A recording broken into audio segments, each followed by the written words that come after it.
नमस्कार साथियों, आप सभी का टॉप 30 क्लास में स्वागत है। साथियों, आज हमारी बात होने वाली है भारत के आधुनिक इतिहास पर, यानी कि हम लोग बात करने वाले हैं मॉडर्न हिस्ट्री ऑफ इंडिया।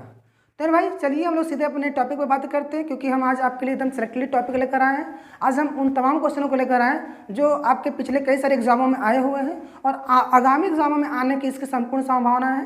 तो चलिए चलते हैं हम लोग समय गवाए बगैर बात करते हैं अपने उस इम्पोर्टेंट क्वेश्चन की ओर। आइए देखते हैं आज इस स्लाइड में आपके लिए हम क्या लेके आए मेरे भाई। तो ये रहा आपके सामने मेरा पहला क्वेश्चन, आप जल्दी जल्दी इसका जवाब दीजिए। तो मेरा पहला क्वेश्चन क्या कह रहा कि असहयोग आंदोलन का प्रमुख कारण क्या था, यानी आपको बताना कि असहयोग आंदोलन जो हुआ था वो क्यों हुआ था, उसके पीछे का कारण क्या था। तो मेरे भाई सबसे पहले तो आप ये जान लीजिए कि जो असहयोग आंदोलन हुआ है वो कब हुआ था मेरे भाई। असहयोग आंदोलन की शुरुआत कब हुई थी आपको पहले तो ये बताना है। तो जल्दी जल्दी बताइए कि असहयोग आंदोलन कब हुआ था मेरे भाई। तो असहयोग आंदोलन हुआ था आपका 1920 में। 1920 में आपका असहयोग आंदोलन हो गया था मेरे भाई। तो आपको ये बताना है कि जो असहयोग आंदोलन हुआ है उसका कारण क्या है। मैंने इसके लिए 4 ऑप्शन दिया है। पहला नमक सत्याग्रह, दूसरा रॉलेट एक्ट, तीसरा जलियांवाला हत्याकांड, चौथा है काकोरी कांड। ठीक है, तो आपको बताना है इसमें से 4 ऑप्शन है, इसमें से कौन सा आंसर है जो आपका असहयोग आंदोलन के लिए जिम्मेदार है। तो मेरे भाई असहयोग आंदोलन के लिए सबसे बड़ा जिम्मेदार है वो है आपका जलियांवाला हत्याकांड। तो मेरे भाई जलियांवाला हत्याकांड कब हुआ था मेरे भाई। ये हुआ था आपका 13 अप्रैल, क्या 13 अप्रैल 1919 में। 13 अप्रैल 1919 में ये जलियांवाला हत्याकांड हुआ था मेरे भाई। ये जो जलियांवाला है वो एक स्थान का नाम है मेरे भाई। जलियांवाला एक स्थान का नाम है। और ये जो जलियांवाला ये है कहाँ, जलियांवाला स्थान कहाँ है आपको ये बताना है, ठीक ना। जलियांवाला स्थान कहाँ है मेरे भाई, जलियांवाला स्थान कहाँ है। ये जलियांवाला स्थान है मेरे भाई, ये पंजाब के अमृतसर में। कहाँ, पंजाब के अमृतसर में है। पंजाब के अमृतसर में है, इस बात को ध्यान दीजिएगा। और यहीं पे ये घटना हुई थी, ठीक है ना। और इस घटना में बहुत सारे निर्दोष लोग मारे गए थे और उसी के वजह से हमारे जो देश के स्वतंत्रता सेनानी थे वो आहत होकर इस प्रकार के आंदोलन को आगे बढ़ाया। ठीक, और इसमें एक है नमक सत्याग्रह। नमक सत्याग्रह मेरे भाई, तो नमक सत्याग्रह इसी को हम लोग डांडी मार्च के भी नाम से जानते हैं, ठीक है ना। डांडी मार्च, ठीक है ना, डांडी मार्च। ये जो नमक सत्याग्रह डांडी मार्च के नाम से इसको जानते हैं, ये कब हुआ था मेरे भाई। ये आपका हुआ था 12 मार्च। कब, 12 मार्च 1900 कब हुआ था मेरे भाई, 1930। 12 मार्च 1930 में हुआ था। इस चीज़ को आप ध्यान दीजिएगा, एक मिनट। 12 मार्च 1930 में, ठीक है ना। और ये जो डांडी मार्च निकाला गया था ये गांधी जी के द्वारा निकाला गया था। किसने निकाला था मेरे भाई, गांधी जी ने, ठीक है ना। गांधी जी द्वारा ये काम किया गया, इसको आप ध्यान दीजिएगा। अब इसमें क्या था कि गांधी जी ये जो नमक सत्याग्रह स्टार्ट किए थे ये आपके गुजरात के, ठीक है ना, गुजरात का एक शहर है मेरे भाई जिसका नाम है अहमदाबाद। अहमदाबाद, ठीक ना, अहमदाबाद। और अहमदाबाद में एक आश्रम है जिसका नाम है साबरमती आश्रम। ठीक ना, साबरमती आश्रम। तो मेरे भाई साबरमती आश्रम से ये डांडी मार्च स्टार्ट किया गया, इसको भी आप ध्यान दीजिएगा। साबरमती आश्रम से ये डांडी मार्च स्टार्ट किया गया, ठीक। साबरमती आश्रम से ये डांडी मार्च गांधी जी द्वारा, ठीक ना, 12 मार्च 1930 को ये आरंभ किया गया, इसको ध्यान दीजिएगा। और ये जो रॉलेट एक्ट है मेरे भाई, ये रॉलेट एक्ट, इसको क्या कहते हैं मेरे भाई। रॉलेट एक्ट क्या है, बिना अपील बिना दलील का एक कानून है मेरे भाई। इस रॉलेट एक्ट के द्वारा किसी भी क्रांतिकारी के ऊपर शक के आधार पर उन गिरफ्तार करके उनको फांसी की सजा सुनाई जा रही थी मेरे भाई। इसलिए इसको अंधा कानून भी कहा गया है, ठीक ना। बिना वकील बिना दलील के ये क्या है, एक अंधा कानून है। और जो रॉलेट एक्ट आया था मेरे भाई ये 1919 में आया था, इसको भी आपको ध्यान देना पड़ेगा। अब रही बात काकोरी कांड की, तो मेरे भाई ये जो काकोरी कांड है ये आपका हुआ था कब मेरे भाई। ये काकोरी कांड आपका हुआ था अगस्त में। कब हुआ था मेरे भाई, ये अगस्त में हुआ था, इसको भी आपको ध्यान देना है, ठीक है। काकोरी कांड आपका अगस्त 1925 को हुआ था, अगस्त 1925 को हुआ था। अब इस काकोरी कांड का एक उद्देश्य था कि यहाँ से अपने क्रांतिकारियों के लिए हमें धन इकट्ठा करना है। तो इस धन इकट्ठा करने के लिए हमारे जो क्रांतिकारी हैं अंग्रेजों के द्वारा चलाई जा रही रेल को लूट रहे थे। तो तो इसमें रेल को लूटा गया था और उस रेल जब लूटा गया था इसमें खजाना उनको कितना लगा था मेरे भाई, उस समय इनको 25,000 रुपये मिले थे। कितना मेरे भाई, 25,000 रुपये लूटे थे काकोरी कांड में। ये आपका 1925 में हुआ था, इसको आप ध्यान दीजिएगा। नेक्स्ट क्वेश्चन आपका क्या है, नेक्स्ट क्वेश्चन है नाइटहुड की उपाधि किसने वापस कर दी। तो सबसे पहले आपको ये बताना है कि नाइटहुड की उपाधि किसको मिली थी।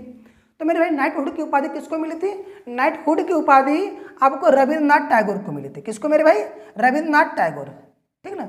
नाइटहुड की उपाधि, ठीक, नाइटहुड की उपाधि नाइटहुड की उपाधि किसको मिली थी, रविंद्रनाथ टैगोर को। किसको, रविंद्रनाथ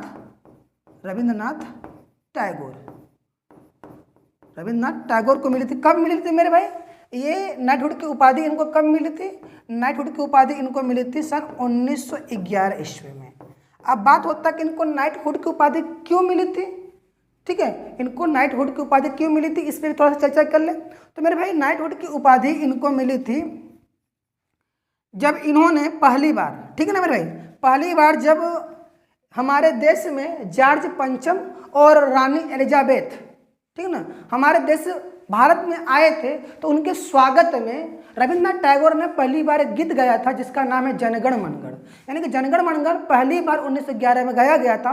तो इस जनगण मनगण की वजह से जब उनके स्वागत में ये गीत गाए उन्होंने, तो इससे वो खुश होकर क्या किए, उनको एक सम्मान के रूप में नाइटहुड की उपाधि दी। यानी कि नाइटहुड की उपाधि क्या, एक सम्मान है मेरे भाई जो इनको दिया गया था 1911 में। और ये जनगण मनगण गीत के लिए दिया गया था, ठीक है ना, जनगण मन गीत के लिए दिया गया था, गीत के लिए दिया गया था। इसको भी आपको ध्यान देना पड़ेगा, दिया, ठीक ना, गया था, ठीक। आई होप आपको बात क्लियर हो गया कि नाइटहुड की उपाधि रविंद्रनाथ टैगोर को मिला था। कब मिला था, 1911 में। क्यों मिला था, जनगण मनगण गीत के लिए मिला था, क्योंकि 1911 में जब हमारे देश में जॉर्ज पंचम और एलिजाबेथ आई थी दिल्ली में, तो उस समय दिल्ली दरबार सजाया गया था और उनके स्वागत में इन्होंने स्वागत गीत के रूप में जनगण मनगण गाए थे। और इसी गीत के वजह से उनको क्या, नाइटहुड की उपाधि मिली थी। जब नाइटहुड की उपाधि उनको मिली थी तो अब बात यह है कि किसने वापस कर दी, भैया जिसको मिलेगा वही तो वापस करेगा ना। तो इसका मतलब कि रविंद्रनाथ टैगोर ने वापस कर दी। अब बात होता है कि सर क्यों वापस कर दी, बात होता है कि वापस क्यों कर दी जब इनको मिला था। तो वापस करने का कारण क्या है मेरे भाई, वापस करने का कारण है, ठीक है ना, नाइटहुड की उपाधि वापस करने का कारण क्या है मेरे भाई, नाइटहुड की उपाधि वापस करने का कारण, तो मेरे भाई नाइटहुड की उपाधि वापस करने का कारण है आपका 1919 का जलियांवाला हत्याकांड का, ठीक ना, जलियांवाला बाग हत्याकांड, ठीक, 1919 का जलियांवाला बाग हत्याकांड है मेरे भाई, ये ध्यान दीजिएगा। इसी कांड की वजह से इन्होंने क्या किया, अपने इस नाइटहुड की उपाधि को वापस कर दिया, ठीक है। आई होप आपको बात क्लियर हो गया होगा। अब यहाँ पर महात्मा गांधी के बारे में आप जान ही रहे हैं। अब बात होती है गफ्फार खान की। इनका पूरा नाम है खान अब्दुल गफ्फार खान। क्या मेरे भाई, खान अब्दुल गफ्फार खान,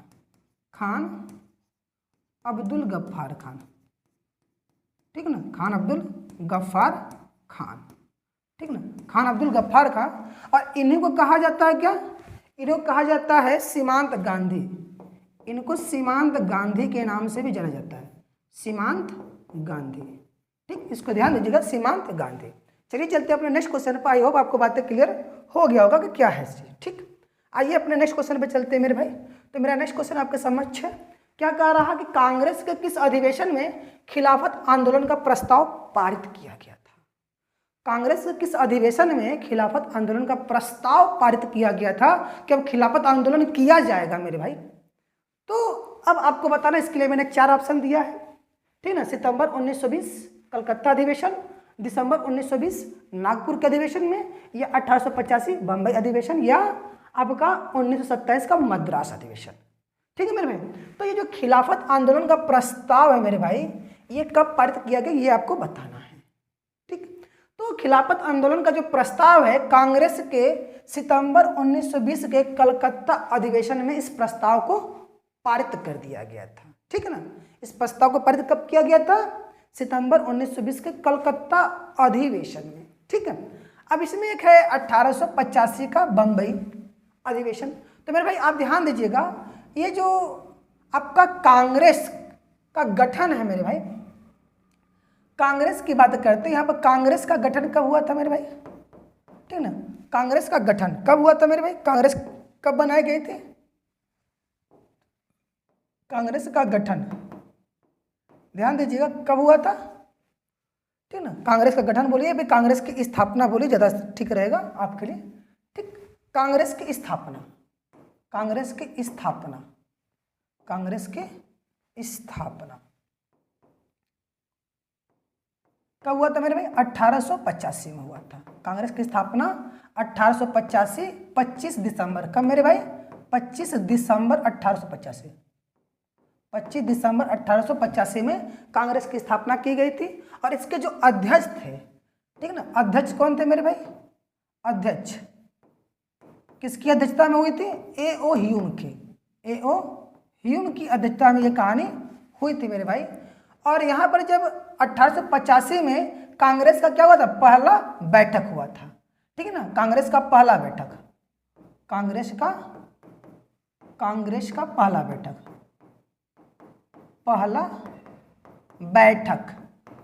पहला बैठक मेरे भाई कब हुआ था? पहला बैठक हुआ था 1885। ठीक ना, ये पहला अधिवेशन था मेरे भाई। पहला अधिवेशन बोल दीजिए या बैठक बोल दीजिए, पहला अधिवेशन। ठीक ना, पहला अधिवेशन या बैठक ये 1885 में कहाँ हुआ था मेरे भाई? बम्बई में हुआ था, बम्बई में। और इसकी अध्यक्षता कौन कर रहा था? इस अधिवेशन की अध्यक्षता कौन कर रहा था? स्थापना के समय तो इसका अध्यक्ष तो A.O. ह्यूम था, उसकी अध्यक्षता में इसकी स्थापना हुई थी कांग्रेस की। लेकिन जब ये अधिवेशन चल रहा था बम्बई में, तो उस समय का अध्यक्ष कौन था मेरे भाई? इस अधिवेशन का जो अध्यक्ष था वो आपका कौन था? बम्बई में जो अधिवेशन था हो रहा था 1885 में, तो इस समय इसकी अध्यक्षता किसने की थी? ठीक है ना, इस समय इसकी अध्यक्षता किसने की थी मेरे भाई? ये आप जल्दी से कमेंट में बताइएगा। आइए चलते अपने नेक्स्ट क्वेश्चन पर। तो मेरा नेक्स्ट क्वेश्चन क्या कह रहा है कि चौरी चौरा कांड किस वर्ष घटित हुआ था? चौरी चौरा कांड किस वर्ष घटित हुआ था, आपको ये बताना है। इसके लिए मैंने 4 ऑप्शन दे दिया है, वर्ष 1920, 1922, 1930 और 1942। ठीक है मेरे भाई, तो 1920 में तो आपको पता है कि असहयोग आंदोलन हुआ था, असहयोग आंदोलन हुआ था। ठीक है ना, असहयोग आंदोलन। और 1922 की बात करते हैं तो दिन है 5 फरवरी। क्या मेरे भाई? 5 फरवरी दिन क्या है मेरे भाई? 5 फरवरी। ठीक, 5 फरवरी 1922। ठीक है ना, चौरी चौरा, ठीक है ना, चौरी चौरा कांड की घटना घटित हुई थी। ठीक है ना, की घटना घटित हुई थी, इसको आप ध्यान दीजिएगा। घटना घटित हुई थी, इस चीज को आप ध्यान दीजिएगा। अब ये चौरी चौरा है मेरे भाई, ये चौरी चौरा है कहाँ? ये चौरी चौरा आपके यूपी के गोरखपुर में है, यूपी के गोरखपुर में ये स्थान है चौरी चौरा मेरे भाई। अब इस कांड के समय में क्या हुआ था? इस कांड के समय में जो हमारे क्रांतिकारी लोग हैं वो कुछ अंग्रेज पुलिसकर्मियों को जेल में जिंदा जला दिए थे। ठीक है ना, कितने मेरे भाई? 22। ठीक ना, 22 पुलिसकर्मी, 22 अंग्रेज पुलिसकर्मी, इस चीज को आप समझिएगा। 22 अंग्रेज पुलिसकर्मी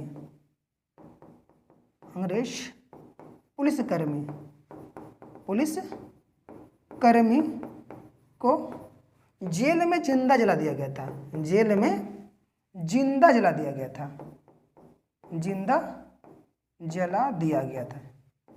ठीक है ना मेरे भाई, दिया गया था। ठीक, जब ये घटना घटित हुई थी तो उस समय क्या हुआ था कि गांधी जी के द्वारा असहयोग आंदोलन चलाया जा रहा था।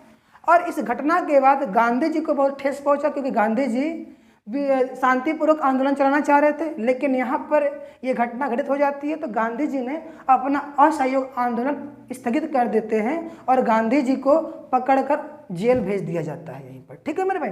अब आता है 1930 की कहानी। तो सर 1930 में क्या हुआ था, मैंने आपको बताया था कि इसी 1930 में आपके बहुत सारे कांड हुए थे, जिसमें से आपको पता है कि यहाँ पर सविनय अवज्ञा आंदोलन चलाई जाती है। सविनय अवज्ञा आंदोलन, सविनय अवज्ञा आंदोलन चलाई जाती है। सविनय अवज्ञा आंदोलन 1930 में स्टार्ट होता है। ठीक। अब आते हैं आपका 1942। अब इस 1942 में भारत में कृषि मिशन आता है। ठीक है ना, भारत में कृषि मिशन का आगमन होता है। भारत में कृषि मिशन का आगमन, कृषि मिशन का आगमन हो जाता है। ठीक, इस चीज को आप ध्यान दीजिएगा। ठीक, आइए चलते हैं अपने नेक्स्ट क्वेश्चन पर, देखते हैं मेरा नेक्स्ट क्वेश्चन क्या है मेरे भाई। तो मेरा नेक्स्ट क्वेश्चन आपके समक्ष है, जल्दी जल्दी इसका आंसर दीजिए। साइमन कमीशन भारत कब आया था मेरे भाई? साइमन कमीशन भारत कब आया था? 1930 में आया था कि 1928 में आया था कि 1922 में कि 1920 में? तो मेरे भाई मैंने 1920 के बारे में जिक्र कर लिया, 1922 के बारे में जिक्र कर लिया और 1930 के बारे में मैंने जिक्र कर लिया। तो अब बच क्या जाता है आपका 1928। तो मेरे भाई 1928 को साइमन कमीशन भारत आता है। तो ये भारत में कहाँ आता है मेरे भाई? ये भारत में लाहौर स्टेशन पर आता है। कहाँ? Lahore station, Lahore station. ठीक ना, ये 1928 में लाहौर स्टेशन पर ये आता है। ठीक ना, लाहौर स्टेशन पर साइमन कमीशन आता है। साइमन कमीशन ये आपका कहाँ आता है? लाहौर स्टेशन पर आता है। और इसी साइमन कमीशन का विरोध करते हैं कौन? ठीक है ना, इसका विरोध किसने किया मेरे भाई? इसका विरोध किसने किया? लाला लाजपत राय। किसने किया मेरे भाई? लाला लाजपत राय। ठीक, इसका विरोध किसने किया मेरे भाई? लाला लाजपत राय। इसको ध्यान दीजिएगा, लाला लाजपत राय। तो इसका विरोध लाला लाजपत राय ने किया। तो जब ये लाला लाजपत राय इसका विरोध कर रहे थे तो इनके ऊपर लाठी चार्ज कर दिया जाता अंग्रेजों के द्वारा। तो इस लाठी चार्ज की वजह से क्या हुआ कि यहाँ पर लाला लाजपत राय को गंभीर चोट लगती है और चोट के कारण क्या होता है, ये बुरी तरीके से एकदम घायल हो जाते हैं और इनको हॉस्पिटल में एडमिट कराया जाता है और हॉस्पिटल में इनकी मृत्यु हो जाती है इसी चोट की वजह से। ठीक है, और यहीं पर लाला लाजपत राय ने एक नारा दिया था साइमन गो बैक का। ठीक है ना, साइमन गो बैक का नारा भी लाला लाजपत राय ने दिया था। इस चीज को आपको ध्यान देना है। ठीक है ना, Simon go back, Simon go back. ठीक है ना, इसका नारा लाला लाजपत राय जी ने दिया था। ठीक, आइए चलते हैं अपने नेक्स्ट क्वेश्चन पर। आ गया मेरा सविनय अवज्ञा आंदोलन कब चलाया गया था मेरे भाई? ऑप्शन है 22, 28, 30 और 32। तो मेरे भाई सविनय अवज्ञा आंदोलन चलाया गया था 1930 में, मैंने अभी आपको पीछे बताया। अब 1932 में क्या होता है मेरे भाई? 1932 में होता है आपका तीसरा गोलमेज सम्मेलन। कौन सा मेरे भाई? तीसरा गोलमेज सम्मेलन। ठीक, तीसरा गोलमेज सम्मेलन। ठीक, तीसरा गोलमेज सम्मेलन। ये सम्मेलन कहाँ हो रहा था मेरे भाई? ये लंदन में हो रहा था। कहाँ मेरे भाई? लंदन। इसी को ध्यान देना, ये लंदन में हो रहा था। ठीक ना। ठीक, अब बात होता है सर पहला कब हुआ था? तो मेरे भाई जो पहला गोलमेज सम्मेलन हुआ था वो आपका हुआ था 1930 में। और दूसरा कब हुआ था मेरे भाई? दूसरा हुआ था 1931 में और तीसरा आपको पता है 1932 में हुआ था। अब इस तीनों गोलमेज सम्मेलन में, ठीक ना, तीनों गोलमेज सम्मेलन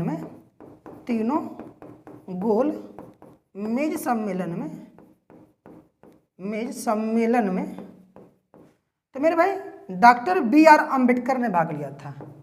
डॉक्टर B.R. अम्बेडकर। ठीक ना, B.R. अम्बेडकर ने भाग लिया था। इसको आपको ध्यान देना है।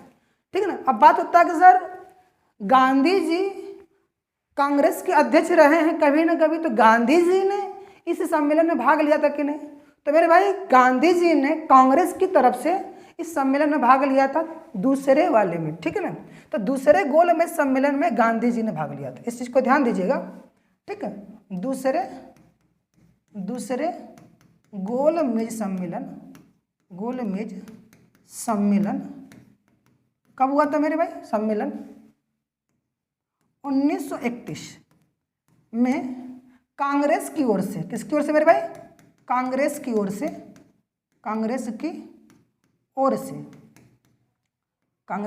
से गांधी जी ने भाग लिया था,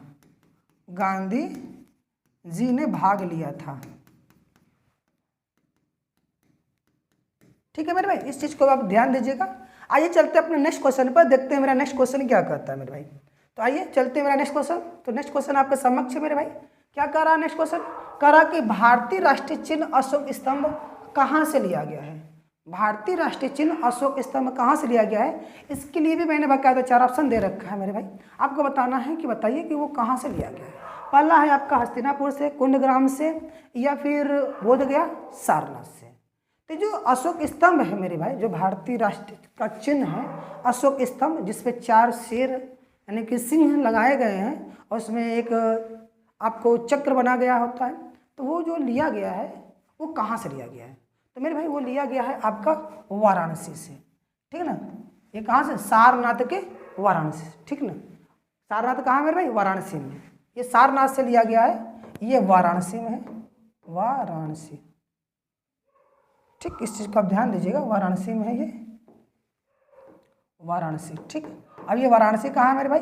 ये उत्तर प्रदेश में, वाराणसी उत्तर प्रदेश में सारनाथ एक जगह है, उस जगह से ही ये अशोक स्तंभ को लिया गया है, ठीक। आइए चलते हैं अपने नेक्स्ट क्वेश्चन पर। तो नेक्स्ट क्वेश्चन क्या कर रहा है कि भारत के राष्ट्रीय गीत जनगण मन सर्वप्रथम कब गाया गया था मेरे भाई? तो मैंने अभी आपको पीछे बताया था, जब हमारे देश में जॉर्ज पंचम और एलिजाबेथ आई थी सन 1911 में दिल्ली के अंदर। तो दिल्ली को सजाया गया था बहुत अच्छे तरीके से, इसलिए उसको कहा जाता है दिल्ली दरबार। तो जब वहाँ पर ये लोग आए थे तो उनके स्वागत के लिए स्वागत गीत के रूप में ये हमारा जनगण मनगण पहली बार गाया गया था रविन्द्रनाथ टैगोर के द्वारा, और उसी समय उनको रविन्द्रनाथ टैगोर को नाइटहुड की उपाधि भी मिला था। तो इस तरीके से आपका ऑप्शन क्या हो जाता है मेरे भाई? 1911, ठीक है मेरे भाई, यानी कि पहली बार 1911 में गाया गया था, ठीक। आई होप आपको बात क्लियर हो गया होगा, ठीक। तो आइए चलते हैं अपने नेक्स्ट क्वेश्चन पर। तो मेरे भाई मेरा नेक्स्ट क्वेश्चन क्या है? तो मेरा नेक्स्ट क्वेश्चन क्या कर रहा है कि 1857 की क्रांति के समय भारत का गवर्नर जनरल कौन था? 1857 की क्रांति के समय भारत का गवर्नर जनरल कौन था मेरे भाई? ये आपके समक्ष 4 ऑप्शन है। आपको बताना है कि जब भारत के अंदर 1857 की क्रांति चल रही थी तो उस समय हमारे देश के अंदर गवर्नर जनरल कौन था? लॉर्ड कर्जन था, Lord Cornwallis, Lord William Bentinck, Lord Canning था। ये आपको बताना, ठीक है। तो आपको मैं बता देता हूँ यहाँ पर, ये जो 1857 की क्रांति हो रही थी उस समय हमारे देश के अंदर जो गवर्नर जनरल था वो लॉर्ड कैनिंग था, ठीक ना, लॉर्ड कैनिंग था। इस चीज़ को आपको ध्यान देना है, ठीक। जब ये 1857 में क्रांति हो जाती है मेरे भाई, तो इस क्रांति से एक्चुअल में इस क्रांति से बहुत बड़ा क्रांति भी आता है हमारे देश के अंदर, क्योंकि पहले हमारे देश के ऊपर ईस्ट इंडिया कंपनी का हुकूमत चलता था, उसी का पूरा नियम कानून चलता था। लेकिन इस क्रांति के बाद ये जो ईस्ट इंडिया कंपनी का जो हुकूमत है वो पूरी तरीके से समाप्त कर ये पूरा का पूरा जो शासन है वो कहीं ना कहीं क्राउन के हाथों में चला जाता है, ठीक ना। ईस्ट इंडिया कंपनी के जो क्राउन है यानी कि राजा रानी, उनके हाथों में इसका बागडोर चला जाता है। अब यहाँ से ईस्ट इंडिया कंपनी के अंदर जो गवर्नर जनरल का पद होता है उसको हटा के वायसराय कर दिया जाता है। इस 1857 की क्रांति के बाद इतना बड़ा परिवर्तन आता है कि अब किसी भी भारतीयों को जबरदस्ती उनका धर्म परिवर्तन नहीं किया जाएगा और ना ही किसी भारतीयों के ऊपर मनमाने ढंग से कर लगाया जाएगा। ये बहुत तरीके का परिवर्तन आया इस क्रांति के बाद। तो मेरे भाई जब ये क्रांति हुई थी तो उस समय हमारे देश के अंदर गवर्नर जनरल कौन था? लॉर्ड कैनिंग था, ठीक ना। इस क्रांति के बाद ये जो हमारा ईस्ट इंडिया कंपनी का शासन है ये पूरी तरीके से क्राउन के हाथों में चला जाता है। अब इसका पूरा का पूरा देख रेख क्राउन करने लगता है और उस समय से क्या है कि इस गवर्नर जनरल के पद को हटाकर अब वायसराय बना दिया जाता है। इससे अब ये पता चलता है कि 1857 की क्रांति के बाद गवर्नर जनरल समाप्त हो जाता है, अब आ जाता है वायसराय। ठीक है ना। तो इस प्रकार से ये जो लॉर्ड कैनिंग है वो भारत का अंतिम गवर्नर जनरल भी है। ठीक है ना। भारत का, मैंने बोला भारत का अंतिम गवर्नर जनरल, इस चीज को ध्यान दीजिएगा, ये भारत का अंतिम गवर्नर जनरल, अंतिम गवर्नर जनरल, इस चीज को ध्यान दीजिएगा, गवर्नर जनरल है।